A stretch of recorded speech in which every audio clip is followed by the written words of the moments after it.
Okay, better. Alright guys, Branko speaking. So engaging or starting to interact with some software library already developed could be cumbersome sometimes, you would agree. It is a fact. Typically, library managers are being created into integrated development environments, or IDEs in short, in order to put aside the ugly side of managing libraries. I'm going to explain NECTO's library manager basics right now. Let's transfer ourselves to NECTO for a moment. Here is the library manager window. It is empty at the moment. Watch what happens once I create a new embedded project.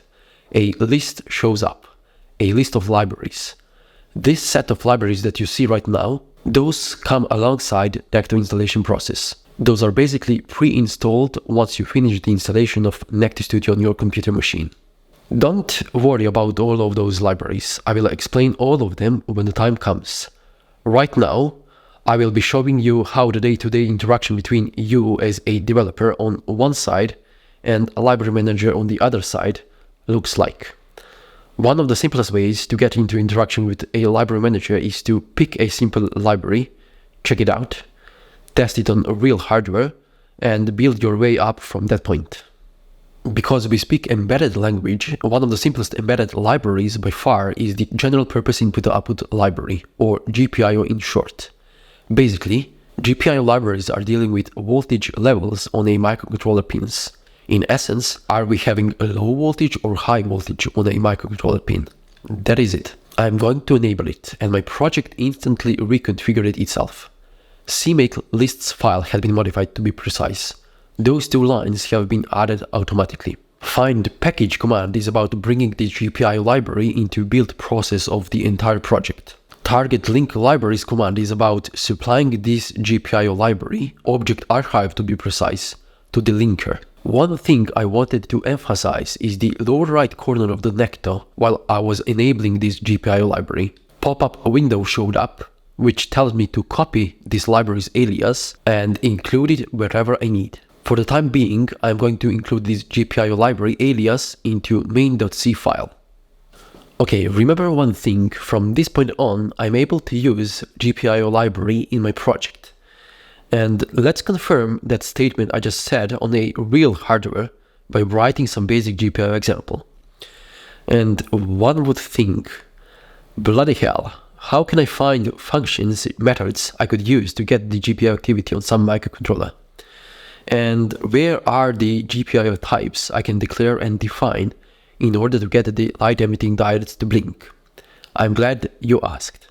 Place your cursor on the library alias, right-click on it, then select Go to Definition or simply press F2 on your keyboard and you will get the name of the actual header we included in the first place. Press F2 once again, and finally you will be able to get the valuable library info. The GPIO direction enumerators basically is our port going to be input or output, our GPIO data type we are going to use. Next up is the port initialization function. Here it is, port init. And eventually I will employ a method for writing to port write. So now I know how to install a library into my project. I know how to get to the header file. I am aware of the methods I can use from within that header file. So let's write some code then. Switching back to the main.c file. First off, in order to initialize a microcontroller port, I need to instantiate a port data type. So static port type, microcontroller port name in example. Next up, port init function. We are going to pass address of the MCU port name instance. Then we are going to try our luck with port D in example. Next in the pipeline is the port mask. Okay, let's employ only the first 8 pins of the port D in example. Okay, I'm going to rewrite this mask from binary into hexadecimal representation and give it a proper cast, and finally pin direction, which can be output or input. We are going to select output. Port init is done. Let's do port write. Once again, instance of MCU port name, and let's clear those 8 pins. Give it some time for our human eye to perceive the change. Then let's power up those 8 pins. I'm going to connect to the dev board that has PIC microcontroller right now. Flashing the code, and perfect. And this is, in essence, how you make use of a library manager within NECTO. There is much more to be discussed about library manager itself, and it is kind of fun learning all of those things, I guess.